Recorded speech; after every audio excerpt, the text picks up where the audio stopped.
Cette émission est enregistrée au Café Oui, mais non.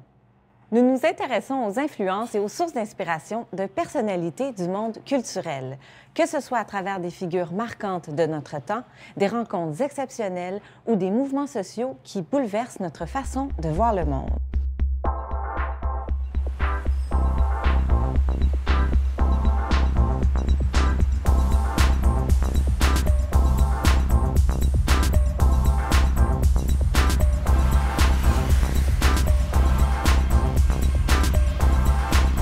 Nous recevons aujourd'hui la designer Amélie Gingras-Rioux. Bonjour Amélie. Bonjour. Merci d'avoir accepté notre invitation. Ça me fait plaisir. Alors Amélie, vous êtes cofondatrice, directrice générale et designer d'Annie 50.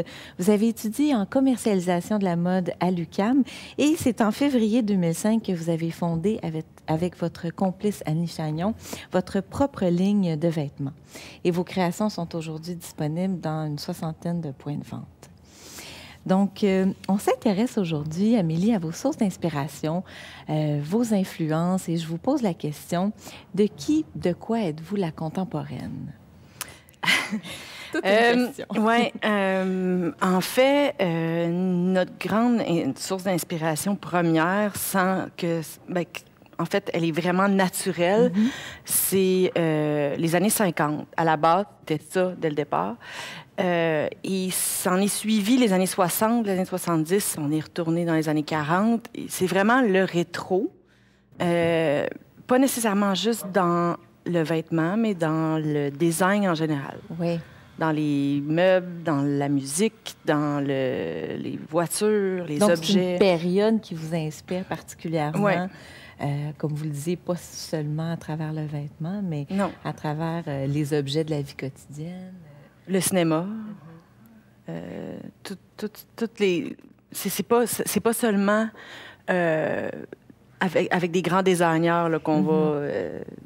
de cette époque-là qui nous ont attirés. C'est vraiment tout l'esprit des années 50, 60 plus, mais on va quand même dans les autres époques aussi.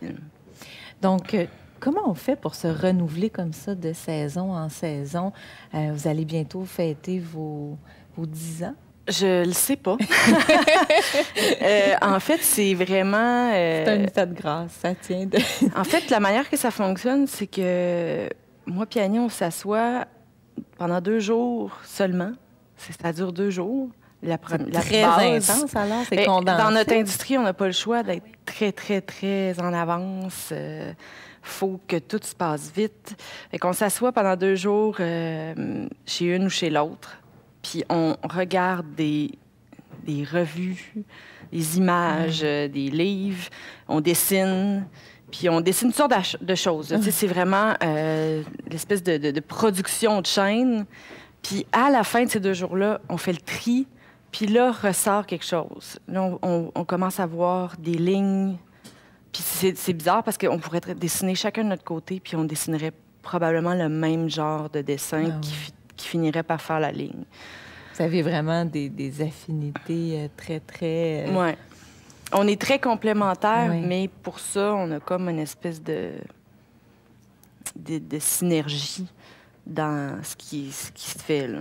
Donc, c'est vraiment boulimique, ces sessions de création-là. On a mal à la tête, là, en sortant de là, c'est vraiment... Puis, tu sais, notre rêve, ça serait vraiment de s'évader dans un chalet pendant une semaine, juste nous deux, à manger de la soupe, puis à faire du dessin, puis, tu sais, mais ça ne se peut pas. Ouais. Dans la réalité d'aujourd'hui, avec les moyens qu'on a puis le temps qu'on a, c'est impossible pour faire ça en 2 jours.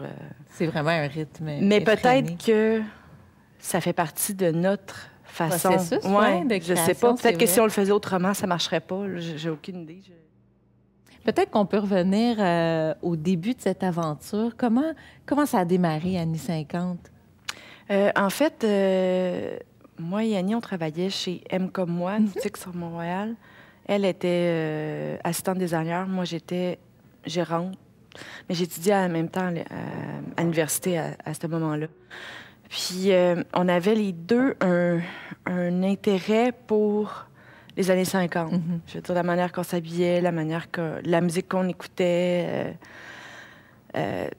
Puis on s'en parlait, puis à un moment donné, on est allé prendre un verre comme ça, puis on s'est mis à délirer sur le peut-être qu'on pourrait partir une ligne. Puis, mais tu sais, Annie prenait ça beaucoup plus au sérieux que moi.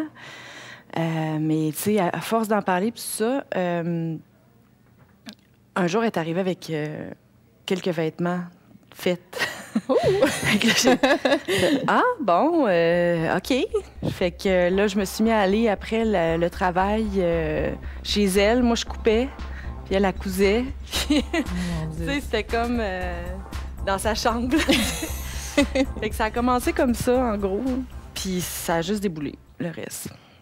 Et le fait que vous ayez étudié en commercialisation de la mode aussi, j'imagine que ça amène des ressources essentielles quand on part sa propre compagnie.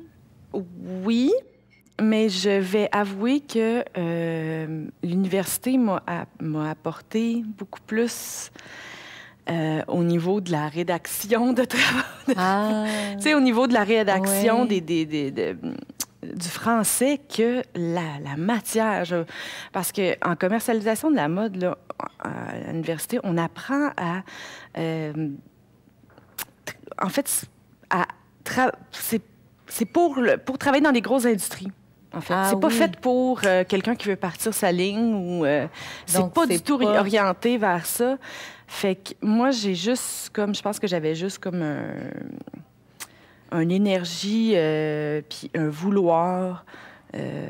Ça vous habitait, ça faisait partie un petit peu de vous. Ben, c'est pas nécessairement les études qui vous ont mené à ça. Ben oui, puis non, c'est ça. Mais c'est parce que moi, j'ai un background j'ai étudié en art, j'ai étudié en photo. Oui, en photographie. C'est ça. Fait que j'avais déjà le côté artistique développé. Fait qu'il me manquait juste un peu le côté plus business, là, concret. Puis c'est sûr que ça m'a aidé là-dedans, mais vraiment, j'ai appris par moi-même tout ce que je sais, là, avec des gens aussi qui m'ont aidé là, dans l'industrie. C'est intéressant, vous avez étudié en photographie. Est-ce que vous pensez que ça a une influence sur le travail que vous faites aujourd'hui? Avez-vous développé un œil particulier? Probablement. Mais ça m'aide beaucoup pour la promotion. Ah oui. Parce que, tu sais, c'est tout moi qui choisis les photos à la fin. C'est moi qui fais c'est quasiment moi qui monte. Oui, travail, ça. Exact. Mais oui, probablement que... Ben, de toute façon, tu sais, quand tu étudies en art, en photo, je veux dire, ton œil se développe. C'est ça, exactement. Que tu sois bon ou pas, à un moment donné, il y a... Il y a des réflexes. Il y a des réflexes, tu sais, on cadre. Oui.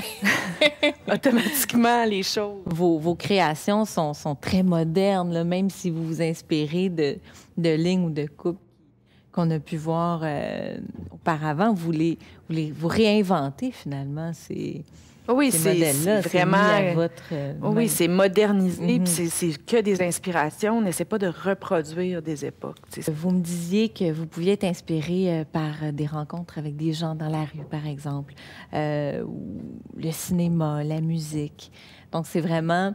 Vous allez puiser dans toutes sortes de disciplines.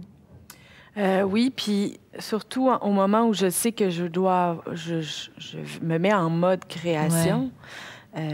Souvent, c'est là que je me mets à être plus alerte. Tu sais, je vais écouter un film, puis là, je vais remarquer, puis c'est surtout, tu sais, il y a beaucoup de films des années 50-60, là, tu sais, c'est une époque qui est le fun à reproduire, je pense, au cinéma. Il y a la série Mad Men. Oui, c'est ça, exactement. Tel succès aussi. Mais, tu sais, j'écoutais The Notebook, là, tu sais, juste avant de commencer à créer l'automne prochain, puis... Là, la fille, elle a une petite robe bleue pâle. Puis là, tu sais, là, je mets sur pause, je prends des photos.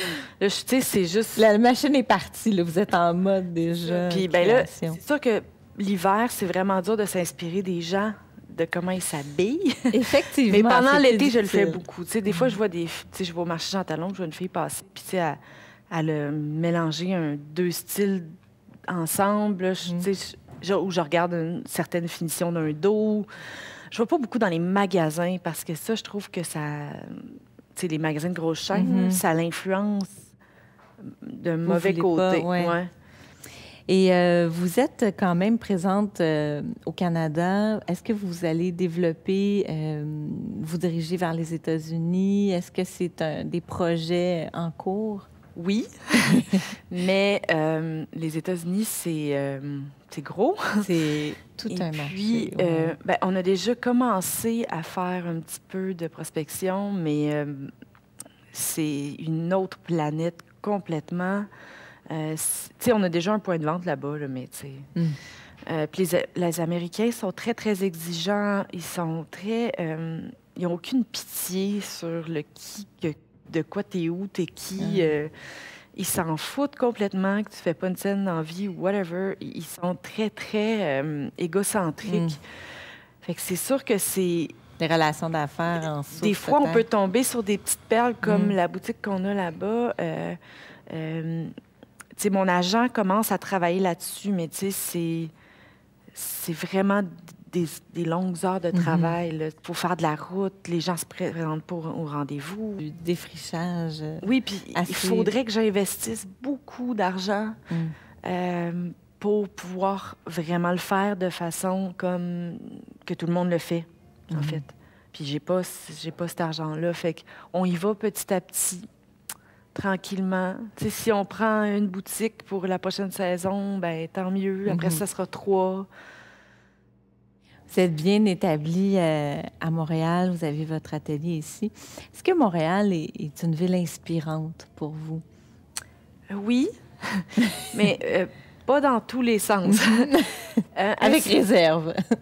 Oui, parce que oui, c'est une ville inspirante parce que c'est multiculturel, c'est vraiment différent d'un peu partout. Tu sais, moi qui reviens de Toronto puis Vancouver, je trouve que Montréal a vraiment sa raison d'être. Puis là-bas, les gens nous disent « Ah, tous les artisans qui viennent de Montréal, vous êtes tous à part. » Tu sais, il y a vraiment une énergie qui est à part, mais en même temps, sans faire de grands commentaires, je trouve qu'au niveau du Québec en entier, on est un peu larisé par rapport à notre manière que c'est gouverné, en fait, là, quand on va dans les autres provinces. Fait que je suis super contente d'habiter à Montréal, mais j'aimerais vraiment que ça soit différent, puis que les gens fassent comme l'année passée, puis qu'ils se lèvent, puis aillent dans les rues pour dire... Effectivement. On est tanné, on est à part, puis on veut le démontrer, puis on veut que ça change. Fait que... Il y a des mouvements qui donnent beaucoup d'espoir, ce qu'on a pu vivre. Et en fait, ça, c'est la Montréal inspirante qu'on aimerait voir. Et plus souvent, en fait. Oui. Amélie, est-ce qu'il y a quelque chose qui caractérise le milieu de la mode à Montréal? Au niveau visuel, je dirais que oui, dans un sens, il y a une certaine étiquette. Mais... moi, je parle pour mon expérience à moi, puis le regroupement de gens que je connais aussi dans ce milieu-là. On s'entraide énormément. On n'est pas, notre génération en tout cas, là, on n'est pas chacun pour soi. On est vraiment, on essaie de s'entraider là-dedans, puis d'essayer de trouver des solutions pour pouvoir avancer. Puis je sais pas, je pense pas que c'est comme ça partout.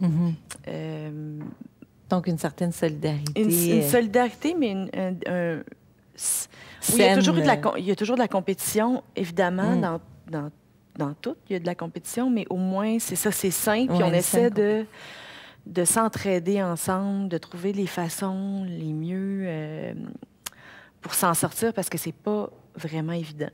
Même si on est bien établi au Québec, on roule pas sur l'or. Fait que les designers montréalais, je pense que c'est vraiment comme la force qu'on a, c'est vraiment de se tenir. En conclusion, Amélie, je voulais souligner que je porte une de vos créations et dire à nos auditeurs et auditrices qu'on peut consulter votre site, donc Annie 50. L'atelier fait des portes ouvertes, les événements, les dates sont annoncées sur votre site et les points de vente également où on peut retrouver vos magnifiques créations. Merci, Amélie, d'avoir accepté notre invitation. Merci à vous.